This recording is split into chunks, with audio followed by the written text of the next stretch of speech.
Bonjour à tous et à toutes, je me présente, Guillaume Bagnolini, je suis directeur d'une association qui s'appelle Coscience, basée à Montpellier en France. Et donc je vais vous parler de comment construire une histoire en médiation scientifique. Pour commencer, l'association Coscience est une association qui réalise des missions de production audiovisuelle, de la vidéo, de la radio et également de la médiation scientifique, ce dont on va parler aujourd'hui.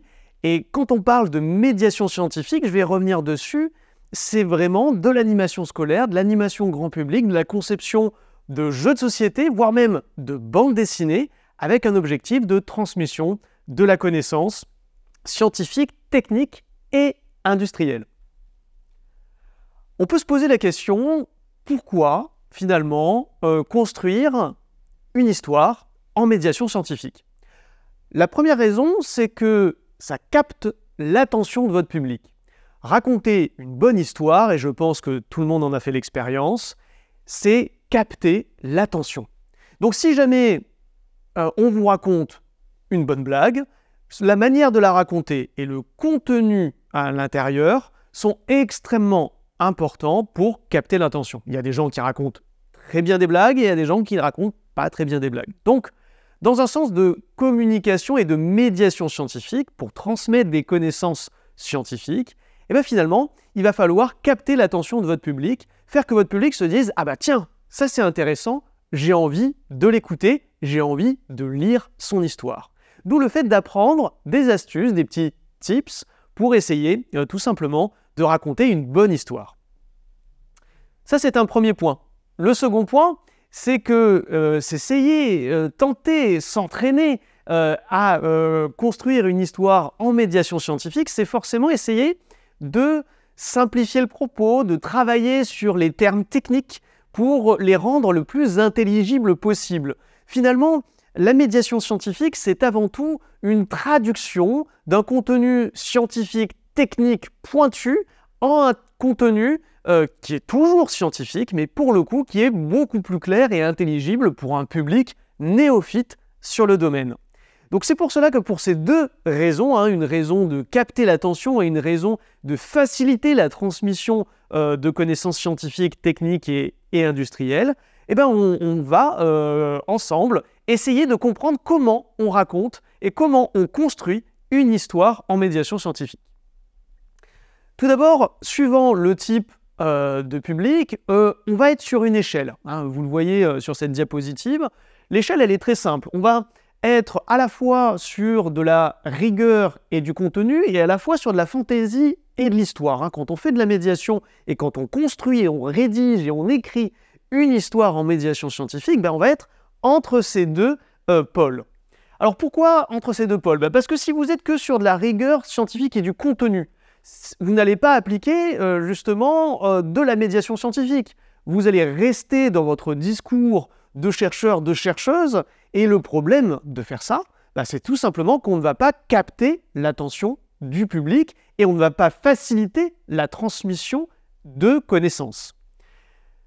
Par contre, si on n'est que dans la fantaisie et l'histoire, là c'est un autre écueil. La fantaisie et l'histoire, c'est super pour se lâcher, pour être créatif et pour se faire plaisir, mais par contre, on ne transmet pas de connaissances scientifiques. Et donc c'est pour cela qu'il faut être entre les deux, et que le curseur sur cette échelle va être adapté suivant le type de public que vous avez en face. Si vous avez un public de professionnels qui ne connaît pas forcément par cœur votre sujet, mais qui a des termes techniques dans son langage, on va être plus sur la rigueur et le contenu. Si vous êtes sur un public beaucoup plus néophyte, un public par exemple, imaginons, de scolaire, type école primaire, alors là, on va être beaucoup plus sur la fantaisie et l'histoire. Donc on va adapter vraiment le niveau entre ces deux pôles, suivant le type de public. Donc c'est vrai que la toute première question qu'il faut se poser, c'est « je raconte ou je construis une histoire pour qui ?» Et ça, c'est une question à se poser dès le début, dès qu'on commence à écrire, à rédiger. Parlons maintenant, si vous le voulez bien, de comment on construit une histoire. Je vais parler plus particulièrement, puisque c'est un concours de nouvelles scientifiques, de l'histoire sous forme de nouvelles, justement. Donc, d'écrits plutôt cours qui a pour but de transmettre des connaissances scientifiques, techniques et industrielles. Et je vais vous donner les bases vraiment de la construction d'une histoire, les différentes étapes et des petites astuces, des petits tips pour essayer justement de construire et de rédiger avec le plus de facilité une nouvelle scientifique. Tout d'abord, on commence par un premier point. Ne rédigez pas tout de suite sur votre petit carnet ou sur votre ordinateur votre nouvelle scientifique, même si vous avez une très bonne idée. D'abord, il va falloir préciser justement votre idée. Hein, l'idée, c'est primordial de la mettre sous forme de pitch. Alors, pitch, qu'est-ce que ça veut dire? Eh bien, ça veut dire que vous allez répondre à ces questions. Où se passe l'action? Avec qui? Pourquoi? Et le rôle de chaque personnage. Et tout de suite, je vais dire qu'est-ce que c'est les personnages. Un personnage, c'est votre objet d'étude, c'est votre sujet, d'accord? Vous allez avoir différents objets d'étude, ça peut être par exemple travailler sur un électron, ça peut être une cellule, ça peut être de l'ADN, ça peut être des éléments en physique, en mathématiques, un triangle, etc. C'est ça vos personnages. Et c'est vos personnages qu'il va falloir mettre en mouvement, d'accord? L'important, c'est l'action, ok? C'est pas forcément d'avoir des personnages fixes, c'est d'avoir des personnages qui vont évoluer, qui vont se changer, se transformer au fur et à mesure de votre histoire. C'est ça qui va être important. Donc, tout d'abord, on se pose ces questions de où se passe l'action, avec qui, pourquoi et le rôle de chaque personnage dans votre action. Ça, c'est vraiment important au début de se poser ces questions. On répond à ces questions sur un petit papier qui servira de cahier des charges, finalement. Et puis ensuite, on va essayer de résumer l'histoire en une phrase simple, une phrase pas avec des termes techniques, une phrase qui parle au maximum de personnes et qui soit la plus intelligible possible. Alors je vais prendre plein d'éléments dans ce cours de fiction, de séries, d'objets cinématographiques, et notamment, alors parlons de Pinocchio par exemple. Hein, Pinocchio, l'histoire de Pinocchio, on peut la résumer très simplement finalement en une seule phrase. C'est un pantin menteur qui marche et qui parle, et qui échappe à son créateur et vit des aventures dans le but de devenir un vrai petit garçon. Cette phrase, elle résume Pinocchio. Et c'est important de rédiger pour soi et pour également le lecteur une phrase qui résume toute votre histoire. Alors c'est pas facile à faire, vous allez le voir, c'est compliqué de faire cette phrase qui résume toute votre histoire.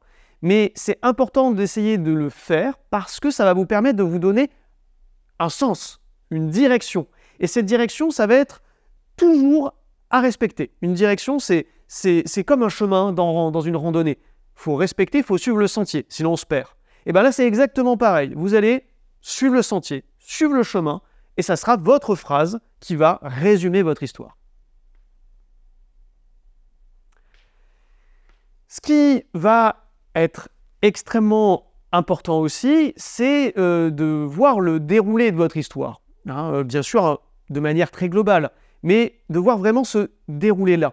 Et dans ce déroulé, vous allez voir que vos personnages, ils vont évoluer. Hein, il va avoir en fait des enjeux.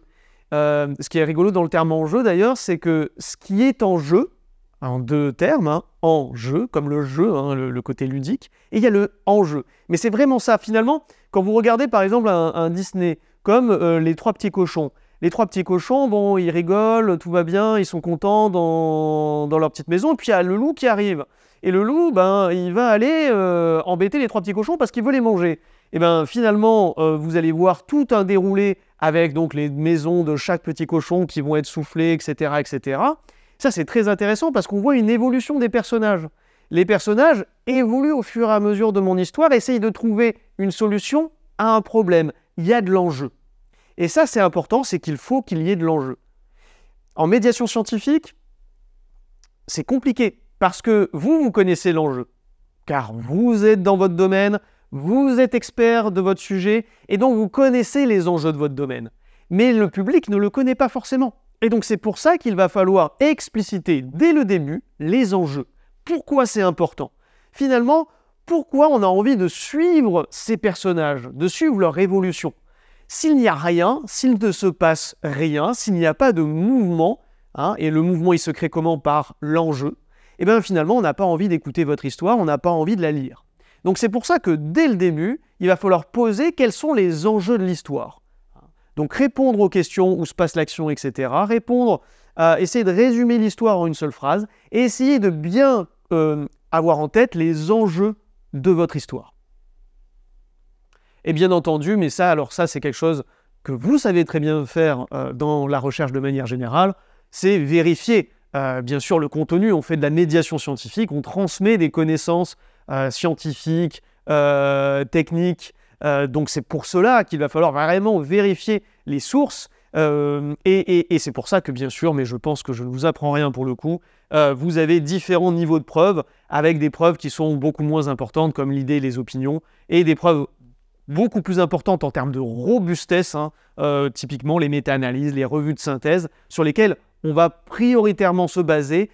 Il y a vraiment, pour le coup, je vais reprendre ce terme d'enjeu, mais il y a vraiment un enjeu dans la médiation scientifique, d'essayer simplement de bien transcrire les connaissances scientifiques. Parce que sinon, on va donner des erreurs, donner des fausses nouvelles, des fake news, et le problème de faire ça, c'est qu'on continue à transmettre toujours les mêmes préjugés, les mêmes opinions, sans se baser sur ce que la science fait. Donc, basons-nous sur la recherche scientifique pour pouvoir construire, bien sûr, ces nouvelles. Une fois que vous avez votre pitch, vous allez l'afficher en face de votre bureau. Moi, c'est ce que je fais. Je mets la petite fiche avec les différents éléments, je la mets en face de moi, et ça, c'est mon but, ma direction, mon sentier, mon GR, mon grand chemin de randonnée. D'accord ? C'est ce que je vais suivre, et je vais essayer de ne pas y déroger.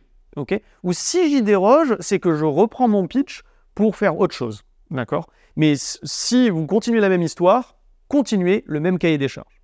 C'est important. On va réfléchir maintenant à l'intrigue. Parce que, bien sûr, dans toute bonne histoire, il y a une intrigue.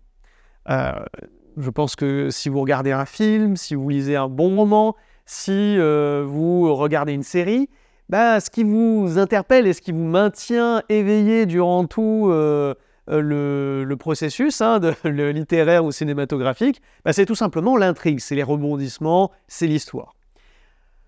Alors, il y a plein de manières de raconter des histoires et je ne vais pas m'appesantir dessus, mais par contre, je vais vous montrer la manière de construire une histoire classique. Elle se fait en 3 principales étapes. La première étape, c'est la phase d'exposition. La seconde, c'est le développement et la dernière, c'est la conclusion. Dans la phase d'exposition, c'est là où on va exposer nos personnages. Okay. Nos personnages, on va leur donner des caractéristiques, une histoire, un passé, ça peut être des éléments, des petits détails, mais qui vont avoir de la saveur, je vais y reparler, de la saveur par la suite parce qu'ils vont rentrer en résonance avec d'autres éléments de l'intrigue. Okay. Donc, au tout début, on expose. Et très souvent, c'est typiquement le Seigneur des Anneaux. Tout va bien dans la comté, les hobbits sont contents, ils font la fête, il y a Gandalf qui arrive, etc. Mais là, pam, élément perturbateur. Et ça, c'est hyper important, c'est ce qui va donner l'enjeu. C'est votre enjeu. L'enjeu, c'est que, mince, il va falloir aller jeter l'anneau au fin fond du volcan du Mordor. Et ça, c'est l'enjeu. C'est l'élément perturbateur. S'il n'y a pas d'élément perturbateur, il n'y a pas d'histoire. Donc, élément perturbateur, c'est le problème, c'est en science votre problématique. Mais dans la phase d'exposition, ce qui va être important en médiation scientifique, c'est de bien décrire les enjeux. Pourquoi l'élément perturbateur, il est important? Pourquoi, à un moment donné, on se pose cette question? Pourquoi il y a une problématique? Pourquoi il y a un problème? Une fois qu'on a l'élément perturbateur, on a une intensité dramatique. Vous le voyez, c'est un peu plus élevé. L'intensité dramatique émotionnelle, ça peut être positif ou négatif. Bon, la plupart du temps, ce qui marche bien, c'est le négatif. Une histoire où direct, c'est plutôt quelque chose de positif, ça va moins capter l'attention que quelque chose de négatif. Il y a un problème, mon électron ne circule pas dans mon matériau. Pourquoi? C'est ça que je vais essayer de résoudre. Et là, on va voir le développement, avec très souvent des nœuds dramatiques secondaires qui relancent l'attention, qui donnent aussi un peu de piment, ça peut être des intrigues à côté d'autres intrigues, qui peuvent alimenter également l'intrigue générale. Et puis à la fin, vous voyez, dans la phase de conclusion, on va voir le climax. C'est la résolution, finalement. Le climax, c'est la réponse à la question. Mais le problème, c'est là où il va falloir bien l'amener, c'est qu'on doit avoir l'impression qu'on ne va jamais résoudre cette question-là. Parce qu'il y a trop de difficultés, parce qu'en fait, on n'y arrive pas, parce qu'il y a des éléments qui ne marchent pas, parce qu'il y a des manipulations, des expériences qui ratent. Voilà, il faut mettre donc en musique, vraiment, c'est finalement la partition, ce que vous allez faire avec l'intrigue. Et donc, on arrive au climax, à la résolution. Il y a résolution, il y a la conclusion. Ça, c'est très, très classique. Okay. Alors, ce qui est beaucoup fait maintenant, à l'heure actuelle, dans les séries télé typiquement, et dans les feuilletons, les magazines, c'est Game of Thrones qui l'a inculqué, je dirais. C'est une des premières séries à faire ça. Game of Thrones, qu'est-ce qu'ils font dans chaque épisode, pour ceux et celles qui l'ont vu? C'est qu'ils vont couper au niveau du climax. Parce que si vous coupez au niveau du climax, on n'a pas la résolution. On a envie de voir le deuxième épisode, et le troisième, et le quatrième, puisque chaque épisode est constitué de la même manière. Ce qui fait qu'on va se coucher à 5 h du matin et qu'on va se lever à 8 h et on aura effectivement des difficultés à aller travailler. C'est tout à fait ça, c'est ça qui maintient l'attention, qui fait que votre attention, elle est maintenue tout au long, voire à travers les histoires si on part sur un feuilleton, typiquement. Donc, je ne vous dis pas de faire ça, couper au climax, c'est pas une obligation, mais typiquement couper au climax pour entraîner un appétit insatiable de votre public, de vos lecteurs et de vos lectrices pour aller plus loin sur votre sujet, ça c'est super. Et ça c'est une bonne chose à prendre dans les séries télé type Game of Thrones. Voilà, je n'ai pas mis la musique, mais on pourrait la mettre au montage. Bon, il faut un élément déclencheur, hyper important l'élément déclencheur. Et alors, qu'est-ce que c'est un bon élément déclencheur? Donc, c'est lié à votre problème, à votre problématique, mais des fois, ça peut être des trucs tout bêtes. C'est pas forcé qu'il y ait des dragons, des elfes, des lutins, des magiciens démoniaques ou je ne sais quoi. Il n'y a pas besoin de faire ça. Un élément déclencheur, ça peut être tout bête, mais c'est une étrangeté par rapport à l'exposition. L'exposition, tout va bien, on est dans un monde parfait, et d'un coup, l'élément déclencheur, il crée une variation dans ce monde, une étrangeté. Vous savez, c'est un peu comme disait Freud, c'est l'inquiétante étrangeté. Quelque chose qui, finalement, paraît bizarre dans ce monde si calme. Je vais vous prendre un exemple que je trouve génial. C'est un film donc d'Emmanuel Carrère, qui s'appelle La Moustache. Un film avec Vincent Lindon. Je ne vais pas vous spoiler, vous inquiétez pas. Mais concrètement, qu'est-ce qu'il y a dans ce film? Il y a un super élément déclencheur. Au début, on a une phase d'exposition classique. On a des personnages, un couple, donc Vincent Lindon et sa femme, qui ont une vie classique avec des amis, font des soirées. Vincent Lindon a une vie professionnelle très classique. Et donc, tout va bien dans le meilleur des mondes. Ils ont l'air heureux, ils rigolent, tout va bien. Sauf qu'à l'issue d'une soirée, donc à ce moment-là précis, Vincent Lindon, face à son miroir, se dit « J'ai toujours eu une moustache. Est-ce que je ne me raserais pas ma moustache pour changer ? Pour bouger, pour faire quelque chose de différent, pour me transformer. Voilà. Alors, je ne vais pas me garder de ma moustache jusqu'à ma mort, je vais la raser ce soir. Et donc, il rase sa moustache qu'il a eue, je le rappelle, depuis le début de sa vie, depuis l'adolescence. Il se rase la moustache, il se réveille le matin, gueule de bois, parce qu'il y a eu la soirée avec les copains, il va pour prendre le petit déjeuner avec sa femme prend un café, lui donne un café et ne lui dit rien. Ce qui est quand même très bizarre, étrangeté. Pourquoi étrangeté? Parce qu'il a toujours eu sa moustache. Et pourquoi sa femme ne lui dit pas « Vincent, t'as plus de moustache. Qu'est-ce qui s'est passé? Qu'est-ce qui se passe là ?» Ne lui dit pas ça.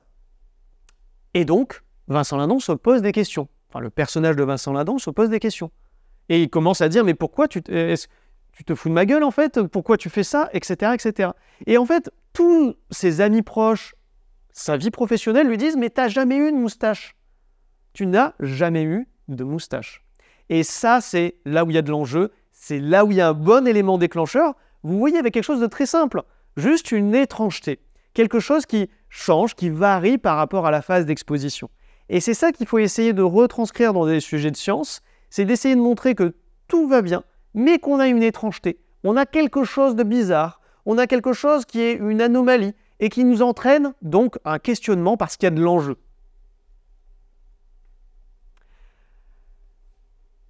L'intrigue, c'est lié au scénario. Et je vais en parler, il va falloir maintenant écrire vraiment votre scénario en tant que tel. Alors comment on trouve l'idée du scénario? Bon ben, très simple, en cherchant. Alors là, je dis des platitudes, mais c'est pas si une platitude que ça, parce que la bonne idée, vraiment le bon sujet, eh ben, il va falloir se creuser un peu pour essayer de le trouver. Ne jamais écrire trop rapidement. Essayez d'attendre, d'avoir justement la bonne idée, de pouvoir remplir l'ensemble des questions, d'avoir l'intrigue en tête, d'avoir les différents éléments. Et une fois qu'on a les différents éléments, une fois qu'on va avoir, je dirais, ce cahier des charges-là, là, on va pouvoir commencer à écrire. Et c'est qu'à ce moment-là qu'on va pouvoir commencer à écrire. Je vais essayer de maintenant vous donner un exemple. Donc, bien sûr, c'est un exemple très caricatural, mais je vais essayer de vous donner un exemple avec une petite situation, histoire fictive. Voici nos protagonistes. Nous avons donc Samantha. Samantha, elle est vétérinaire auprès d'un très grand centre vétérinaire à Montpellier. Et nous avons ici Jean. Jean, lui, il a un chat qui est juste à gauche. Et son chat, il a un gros problème de santé. Eh oui, parce que son chat, il n'arrête pas de faire des crises d'épilepsie. Et on ne sait pas pourquoi il fait des crises d'épilepsie. Donc Jean amène son chat à Samantha. Et Samantha va découvrir que finalement son chat est extrêmement étrange. Il a des comportements bizarres et puis ça ne correspond pas tout à fait à des crises d'épilepsie classiques qu'elle peut voir dans son cabinet vétérinaire. Et en fait, elle se rend compte que son chat est possédé par le diable. Ça, c'est l'enjeu, ça, c'est la problématique, ça, c'est ce qui va vous donner du mouvement, d'accord ? Jean, lui, n'est pas au courant de ça. Il ne le sait pas. Et Samantha souhaite le cacher à Jean parce qu'elle se dit qu'elle est totalement folle, que c'est pas possible d'avoir un chat qui est possédé par le diable. Pourtant, il se passe des choses très très bizarres dans son cabinet vétérinaire. Les tables volent, les ciseaux s'envolent, etc., etc. Donc là, on a vraiment, concrètement, un enjeu qui se fait avec une situation banale du quotidien. Situation banale du quotidien qui touche les lecteurs et les lectrices. Pourquoi ? Parce que tout le monde peut le vivre, cette situation. Tout le monde peut avoir un animal et l'amener au vétérinaire. Ce n'est pas quelque chose d'extraordinaire. Et donc, cette situation banale du quotidien va entraîner quelque chose de pas banal du tout, puisqu'on a cette supposition que le chat est possédé par le diable. Mais on n'en est pas sûr, parce que c'est Samantha qui le dit. Mais est-ce que vraiment le chat est possédé ? Comment elle va faire Samantha pour s'en sortir ? Surtout qu'en plus, il y a quelque chose qui se passe, et là, c'est le passé du personnage.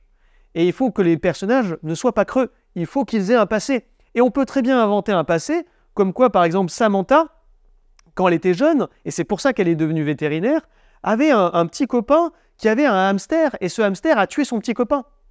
Et donc, elle garde toujours en tête, finalement, ce petit copain de son passé qu'elle aimait follement, et qui s'est fait tuer par son hamster. Et donc, elle ne veut pas que Jean, avec qui elle a un petit coup de foudre, un petit béguin, elle ne veut pas que Jean se fasse tuer par son chat. Donc, le passé du personnage de Samantha rebondit sur le présent et nous donne également une consistance aux personnages. Les personnages sont loin d'être creux. Okay ? Ce ne sont pas des coquilles vides. Bon, on peut avoir une résolution qui finit de manière très simple. On peut avoir par exemple la résolution que finalement Samantha s'aperçoit que le chat de Jean, c'était pas du tout une possession démoniaque, d'accord, mais qu'il avait une anomalie cérébrale très particulière qui doit être expliquée. Et donc là, vous transmettez des connaissances scientifiques techniques, puisqu'on va expliquer le fonctionnement, par exemple, du cerveau du chat sur une composante, une aire cérébrale, par exemple, etc. Et que donc, en fait, simplement, avec une opération chirurgicale, elle a réussi à rendre son chat un fonctionnement normal. Donc, tout va bien. En plus, Jean l'invite au restaurant pour la remercier. Et donc, elle se dit que ça sera peut-être son futur copain. Et on peut finir par quelque chose comme, par exemple, une intrigue type climax derrière. En fait, c'était Jean qui était possédé par le démon. Et il se révèle durant le restaurant en étant le diable incarné. Et donc, ce n'est pas le chat du tout. Voilà, typiquement, ça peut être une histoire totalement fictive. Bon, vous voyez que l'enjeu est modéré, mais c'est ces différents éléments que l'on met en place au travers d'une histoire. La consistance des personnages avec des passés, avec des petits tips. On aurait pu dire que, par exemple, que le chat, chaque fois qu'il est possédé par le diable, il y a une petite musique qui se déroule. Et donc cette petite musique que l'on va attendre et que le spectateur ou le lecteur va anticiper, eh ben, c'est ce petit truc qui va faire que tout le suspense, tout l'intérêt du scénario. Hein, vous savez, c'est ces personnages qui vont avoir un petit truc et ces petits trucs va être répercutés par la suite. Hein, ça, c'est typiquement des petits trucs de scénario qui sont hyper intéressants. Donc, pour revenir sur les enjeux, on va décrire les enjeux, on va décrire les liens entre les personnages et les enjeux. Hein, pourquoi, par rapport à vos personnages, les enjeux sont importants, et le lien entre le lecteur et les enjeux. Okay. Alors, pourquoi on fait ça? Parce qu'il faut qu'il y ait du lien entre les personnages et les enjeux. Si vos personnages, vos objets d'étude, ils ne sont pas liés aux enjeux, c'est pas très intéressant, d'accord? S'ils s'en foutent des enjeux, c'est pas très intéressant. Donc, il faut que vos personnages se préoccupent des enjeux parce que c'est hyper important pour eux. Hein, c'est le type de Samantha qui se préoccupe du fait que le chat est totalement démoniaque parce qu'elle est un peu amoureuse de Jean et parce que dans son passé, elle a déjà connu ça. Donc, finalement, elle a au fond d'elle un fort enjeu à résoudre le problème. Okay. Elle pourrait s'en foutre, elle pourrait partir de son cabinet vétérinaire, elle pourrait se dire que ce chat ne m'intéresse pas, je le relâche dans la nature. Non, elle s'y intéresse, elle veut résoudre le souci, elle ne veut pas que Jean meure. Et ça, c'est typiquement les enjeux qui sont liés au personnage. Et pareil pour le lecteur, comment on lit des enjeux c'est par rapport à du quotidien, à de la vie vécue, à de l'expérience. Si vous liez par rapport à ce que les gens peuvent vivre, eh ben c'est sûr que vous avez des liens plus forts entre le lecteur et les enjeux dont vous discutez. Bon, une fois qu'on a bien ces choses en tête, on va commencer à rédiger le plan. Et on ne part pas sur la rédaction sans avoir le plan.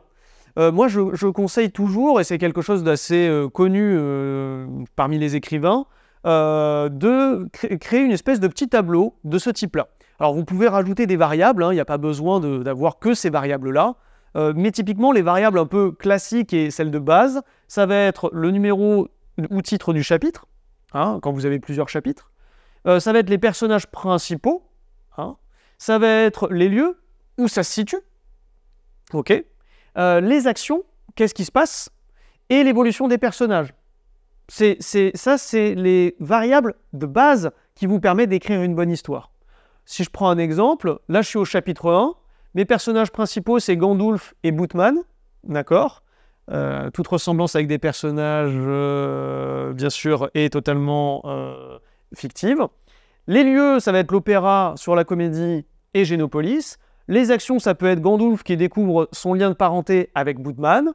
Et enfin, l'évolution des personnages, c'est Gandulf qui souhaite sauver maintenant Bootman du danger, alors qu'avant, il ne s'en préoccupait pas. Donc c'est ce lien de parenté qui lui amène à cette évolution du personnage. Les personnages doivent évoluer. Ça, c'est important. Ils doivent se transformer. Parce qu'un personnage qui n'évolue pas, ça ne marche pas. D'accord ? On doit avoir vraiment une évolution du personnage. Un personnage qui, au début, est naïf par rapport au sujet, puis petit à petit, qui devient plus connaisseur, voire expert du sujet. Ça peut être un électron qui se transforme. Ça peut être, en écologie, un écosystème qui change, qui se modifie.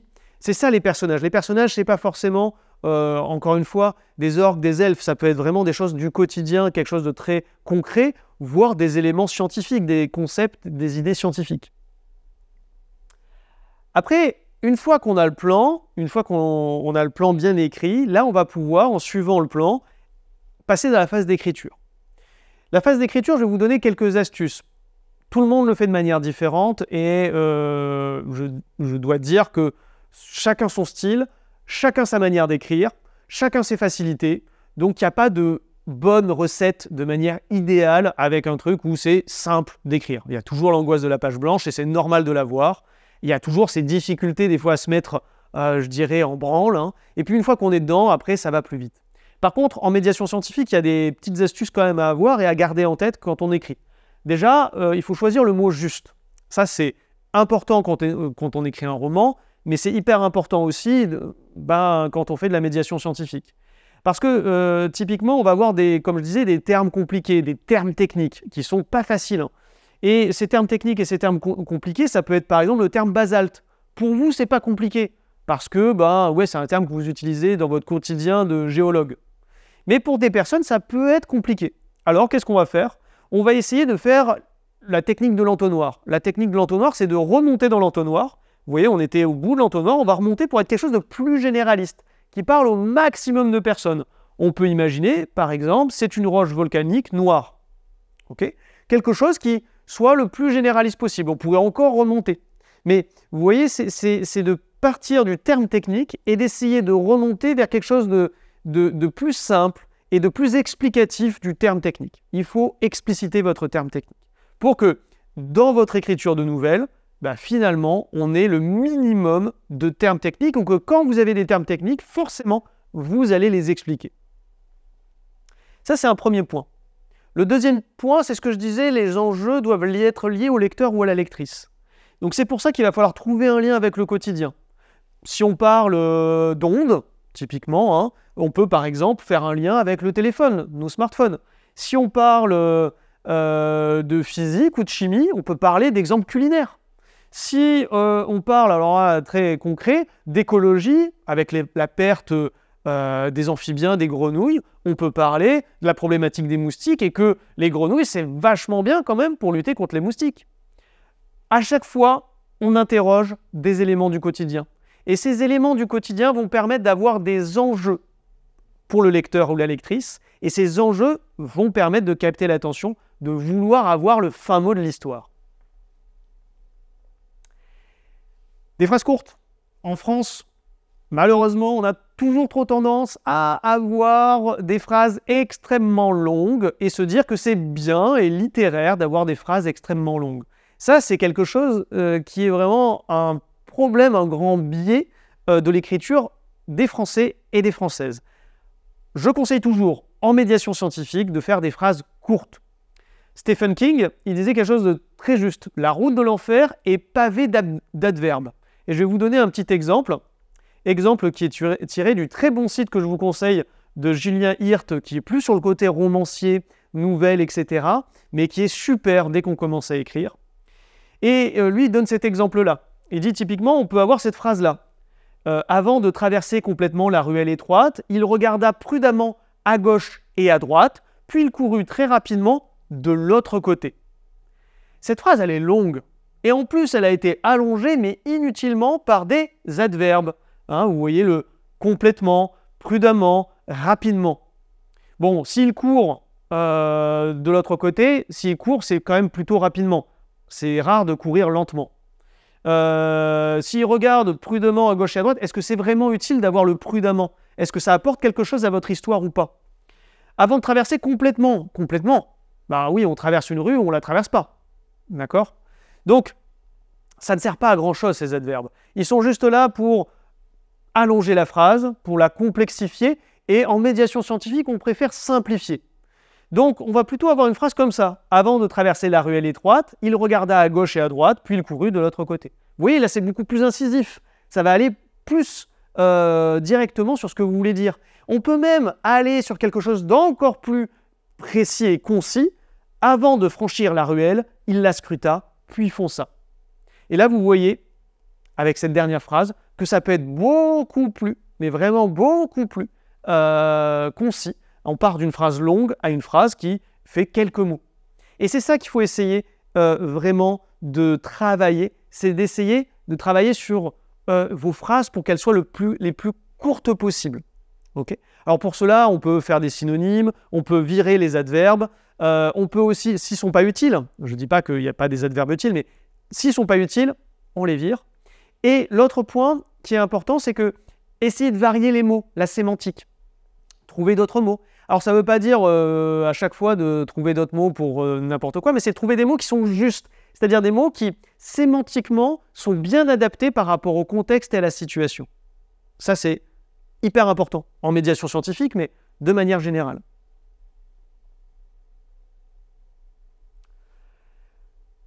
Dans l'écriture de médiation scientifique, on utilise beaucoup d'images, des métaphores, notamment. Il faut en utiliser, mais pas trop. Alors quand je dis pas trop, c'est qu'il ne faut pas utiliser des métaphores qui sont trop différentes dans le champ de l'imaginaire. Si par exemple j'associe un électron, typiquement, à un super-héros parce qu'il a des super-pouvoirs, cet électron-là. C'est super hein, de partir sur cette métaphore-là, mais par contre, il ne faut pas que je parte sur d'autres métaphores. Typiquement, ça part sur le super-héros, puis un peu plus loin, je pars sur l'univers culinaire, puis un peu plus loin, je pars sur une métaphore sur le petit chaperon rouge. Et donc là, j'ai le petit chaperon rouge, le super-héros, etc. Ça va complexifier parce que vous allez avoir énormément d'images. Non, ayez une image forte, une métaphore forte que vous allez étirer tout au long de votre nouvelle. Ça, c'est le secret pour avoir un texte qui soit le plus simple possible. Bon, et quand on a terminé, là vous avez écrit, vous avez donc fait tout ce que je vous ai dit, c'est-à-dire vous avez fait votre pitch, votre cahier des charges, vous avez répondu à l'ensemble des questions, top. Vous avez ensuite réfléchi aux enjeux, vous avez bien défini les enjeux, les liens entre personnages et lecteurs et lectrices et enjeux, super. Vous avez rédigé votre plan, le plan il est calé, c'est top. Vous avez écrit et vous avez rédigé, et ça c'est pas la partie la plus facile. Vous avez votre texte, vous êtes content et vous vous dites c'est terminé. Eh ben non, ce n'est que là que commence un gros travail qui est le travail de relecture.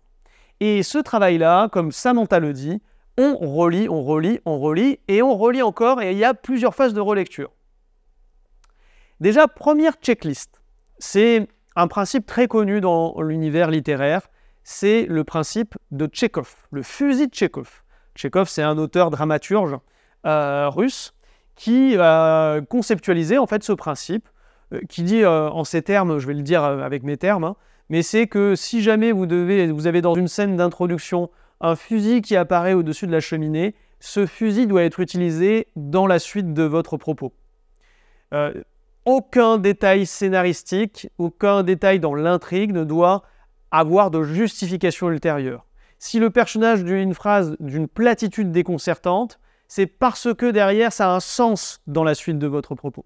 Donc c'est pour ça que un grand principe de Tchekhov qu'il va falloir dans votre lecture appliquer, c'est est-ce que les éléments de détail que j'ai donnés ont de l'utilité derrière, soit parce qu'ils sont justifiés parce que ça donne un contexte, soit parce qu'ils sont justifiés parce qu'ils seront utilisés par les personnages par la suite. Ça c'est intéressant parce qu'en plus, ça relance l'attention. On se dit « Ah mais ce fusil qui était au-dessus de la cheminée, il a été utilisé pour tuer cette personne-là. » Ça relance l'attention. Donc, on élimine les détails superflus. Dans cette phase de relecture, c'est ce que l'on va faire. On va essayer de favoriser une narration concise et claire. On élimine tout ce qui, finalement, n'a pas trop d'intérêt. On assure la cohérence de l'intrigue. On évite toute distraction ou confusion pour le lecteur. Hein, on essaye d'avoir une cohérence de A jusqu'à Z. Et enfin, on renforce l'impact dramatique en essayant justement d'avoir, par exemple, ce fusil qui était disposé au-dessus de la cheminée du grand-père et finalement qui sert à tuer le grand-père. Et ça, c'est tragique comme élément scénaristique ou d'intrigue, mais c'est justement hyper intéressant parce que c'est tragique. Donc on garde ça en tête à chaque fois, et dans votre première phase de relecture, vous allez vraiment faire attention à ce genre de détails. Hein, est-ce que les éléments sont bien reliés? Est-ce qu'il y a une cohérence dans l'ensemble de l'œuvre? Donc je vous propose plusieurs relectures. Et ces plusieurs relectures sont importantes de le faire dans l'ordre. Alors en plus, vous faites une nouvelle, donc c'est une nouvelle courte. Donc c'est intéressant, justement, dans une nouvelle courte, d'avoir plusieurs relectures. La première relecture, c'est une lecture de réduction du texte. Mais ça, vous pouvez le faire par rapport à ces principes de Tchekhov, et donc avoir vraiment une relecture qui a pour but de simplifier les phrases, de les raccourcir, d'éviter les détails superflus, etc., etc. On peut faire après une relecture de cohérence de la structure, vraiment voir si l'ensemble des détails sont reliés les uns aux autres. De pertinence des personnages, peut-être qu'il y a des personnages qu'il faut virer, parce que vous avez trop de personnages et que ça embrouille. Voilà, ça c'est très dur pour quelqu'un qui écrit, parce que dans ces phases de relecture, il y a des personnages sur lesquels vous vous êtes attaché. Vous vous êtes dit, ah lui il est super, je suis trop content de l'avoir écrit. Mais des fois, potentiellement, pour le bien de votre histoire, il va falloir l'éliminer, parce qu'il ne sert pas à grand chose, parce qu'il n'apporte pas grand chose à l'intrigue, qu'il embrouille, qu'il fait perdre en cohérence votre structure. Il va falloir trouver les mots justes et donc simplifier les phrases, comme je le disais tout à l'heure, et travailler sur les termes techniques aussi, hein, bien sûr.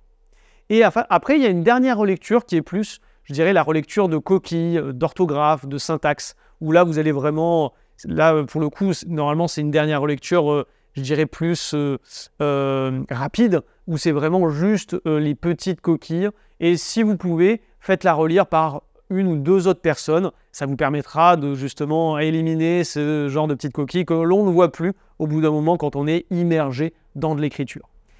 Et enfin, vous pouvez écrire le mot « fin » et vous avez donc terminé d'écrire votre nouvelle en médiation scientifique. Donc pensez bien, on a ces différentes étapes qui sont importantes et la phase de relecture est une des étapes les plus importantes dans l'écriture de nouvelles en médiation scientifique. Un dernier petit point pour nuancer mon propos et pour éviter les critiques. Le fusil de Tchekhov, c'est très utilisé, mais il y a beaucoup d'auteurs, et notamment dans le monde littéraire, cinématographique ou dans les séries, qui ne le font plus et qui ne l'utilisent pas. Pourquoi? Parce que c'est de la créativité et qu'une fois qu'on a bien travaillé avec le fusil de Tchekhov, on peut s'en passer. Il y a des très bons exemples comme la série Doctor Who, où quand vous regardez des épisodes de la série Doctor Who, ils mettent plein de détails superflus pour justement nous embrouiller. Mais l'objectif, il est là. C'est justifié parce que ça nous embrouille intentionnellement. Il y a cette volonté de nous embrouiller pour justement qu'on soit dans un univers totalement foutraque et avec un imaginaire totalement débordant. Voilà. Mais à chaque fois, par contre, c'est justifié. Il y a une justification pour les éléments. Si ce n'est pas justifié, malheureusement, ce n'est pas bon. En guise de conclusion, je dirais, pour résumer mon propos, que l'on peut utiliser une méthodologie de type pipé. Alors, pipé, pourquoi? Parce que pipé, il y a deux sens. Il y a le sens qui est très connu, hein, pipé d'aider par exemple, c'est les truquer. Mais en fait, la phase de truquer, c'est un peu l'écrivain, le littéraire, qu'est-ce qu'il fait? C'est ça. Il va essayer de truquer son discours pour que vous soyez totalement capté. Hein, ce qui ne veut pas dire qu'il faut truquer le contenu ou mettre des fausses nouvelles, des fake news. Non, non, c'est pas ça. C'est de truquer, d'utiliser des trucs et astuces, finalement, qui vont permettre de capter l'attention et d'entraîner une lecture attentive de votre texte. Ça, c'est le premier point. Mais il y a une deuxième signification à piper, c'est que piper, normalement, c'est, vous savez, appeler les oiseaux. Piper un oiseau, c'est l'appeler. Et bien, c'est pareil, c'est capter l'attention. Donc, il y a cette idée-là de capter l'attention. Donc, pourquoi dans cette méthode pipée? C'est très simple, vous avez le pitch, l'intrigue, le plan, l'écriture, la relecture. Il faut retenir ça. D'abord, on fait le pitch, ensuite, on réfléchit à l'intrigue et aux enjeux, on écrit le plan, on rédige en tant que tel, et on passe à la phase de relecture.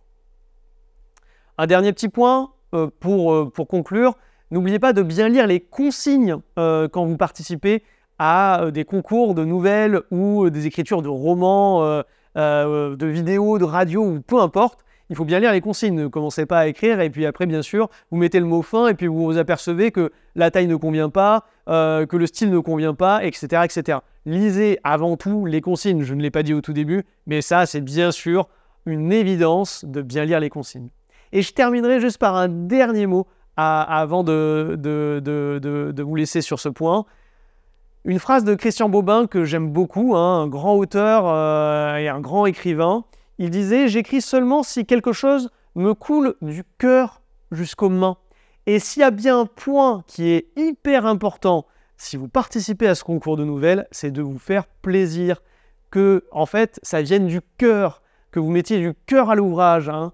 C'est ça qui est, je pense, le point principal. Et si on doit vraiment avoir un sens, comme quand vous faites une randonnée, si vous n'avez pas de plaisir à faire la randonnée, eh ben, ça ne sert à rien, ne la faites pas. Si vous avez du plaisir à suivre un chemin et cette direction, faites-le, allez-y et éclatez-vous. Et je pense que c'est ça qui est important, c'est qu'il faut retranscrire tout votre plaisir dans votre nouvelle. Je vous remercie pour votre attention. Je remercie également donc l'association Coscience dans laquelle je travaille, Génopolis pour le lancement de ce concours de nouvelles scientifiques et nous avoir prêté aussi ce local pour vous avoir assuré cette formation. Et également donc, le consortium Midnight. N'hésitez pas si vous voulez me contacter pour avoir plus d'informations sur la médiation scientifique. Merci et à très bientôt.